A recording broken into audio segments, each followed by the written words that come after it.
Šiandien ypatingai svarbu tapo išmokti atskirti melą nuo tiesos. Dezinformacija dėja, bet tapo mūsų kasdienybė. Europe Direct Šiauliai centras kartu su pilietinio atsparumo iniciatyva Šiaulių valstybinėje kolegijoje organizavo inovatyvias orientacinės žaidynės dezinformacijos medžioklė Šiaulių regiono gimnazistams ir studentams. Renginys skirtas paminėti Europos dieną ir NATO 76-asias metines. Jaunuoliai turėjo galimybę ne tik susitikti su NATO kariais, bet ir dalyvaujant orientacinėse žaidynėse pasitikrinti savo žinias apie Europos vienybę, saugumą ir NATO.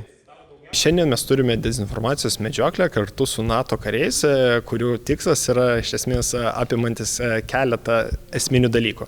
Tai yra susipažinti su dezinformacijos problematika esančia Lietuvoje, susipažinti, į ką kartais dezinformacija taikosi, tai yra mūsų partnerių sąjungininkus NATO karius.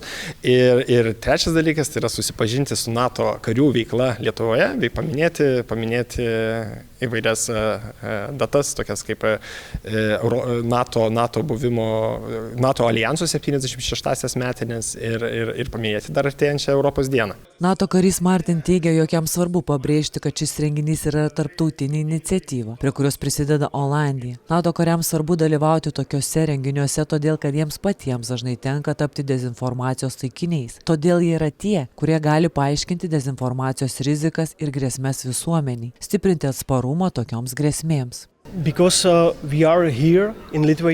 Lietuvoje esame jau daug metų ir ką pastebime, kad tikrai dažnai mokiniams iš skirtingų miestų neteko susidurti su NATO kariais, kurie atvyko padėti. Viena iš pagrindinių priežasčių, kodėl mums patinka dalyvauti tokio pobūdžio renginiuose ir bendrauti su mokiniais, tai siekis paaiškinti mums buvimo Lietuvoje prasmę, gynybos užtikrinimas ir atgrasimas, noras parodyti, kad atvykome čia ne šiaip savo, o įgyvendinti konkrečią misiją. Taip pat norime supažindinti su savo dienos veikla. Į renginį užsiregistravo maksimalus dalyvių skaičius, tiek kiek ir planavo organizatoriai – 120 dalyvių, iš kurių buvo sudaryta 12 komandų. Iš pradžių mokytoja pasiūlė, kad čia vyks NATO renginys ir kai pamačiau, kad vyks dar orientacinis, jisai atrodė fainiai ir mačiau, kad kiti klasės draugai irgi eina, sugalvojau, kad reikėtų ir kartu prisijungti, nes visai orientacinis man patinka ir dar kai vyksta su NATO, tai turėtų būti dar įdomiau. Reakcijos iš mokinių yra ypatingai geros. Labai smagu, kad jie vertino, kad užduotis yra labai smagios ir interaktyvios. Kartu ir turiu edukacinę pobūdžią. Tai tarsi toks mišinys tarp edukacijos ir pramogos, o tai sukuria gerą rezultatą. Norime padėkoti visiems Lietuvos partneriams už draugišką požiūrį į mus. Jaučiame pareigą čia būti, nes esame laukiami ir priimami. Mes įtraukiame į dezinformacijos medžioklę tam tikrus įrankius ir priemonės, kurie yra naudingi siekiant atpažinti melą nuo tiesos.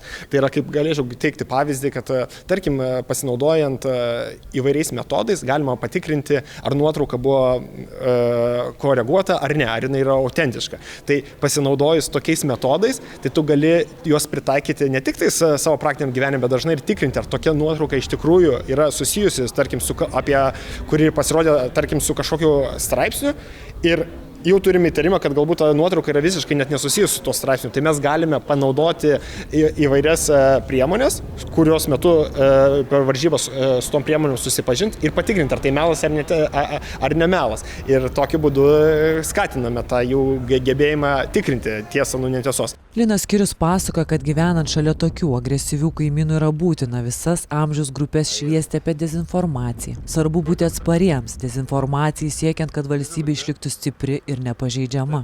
Visi su panašiai susiduria, tai dažniausiai būna tematika panaši tarp visų amžiaus grupių, tai yra nukreipta į socialinius skirtumus, aštrinant visuomenės problematiką. Labai dažnas dezinformacijos pavyzdys yra, kuomet bandoma parodyti valstybinės institucijas kaip silpnas, nepajėgės spręsti žmonių problemų. Žodžiu, visa kaip bandyti nuteikti tai, kad Lietuvos kaip valstybė yra silpna ir nepajėgi. Ir dėl to čia galima kvestionuoti apskritai jos legitimumą ir panašiai. Tai panašus tokie dalykai skatina tokia kaip ir demokratijos eroziją, nepasitikėjimą, visuomenės susipriešinimą. Su dezinformacija labai esame daug kalbėję etikos ir pilietiškumo pamokose, o šiaip susidurti kažkaip nelabai teko. Pilietinė atsparumo iniciatyva tokį renginį organizuoja jau 7 metus. Ne tik Vilniuje ir Kaune, bet ir regionuose. Užsienio reikalų ministerija ir NATO Olandijos kariai tapo renginio partneriais. Prisidėjo žmogiškaisiais ir finansiniais resursais, kad šios varžybos įvyktų. Maitinimu, prizais, užduočių rengimu, transportu ir ne tik.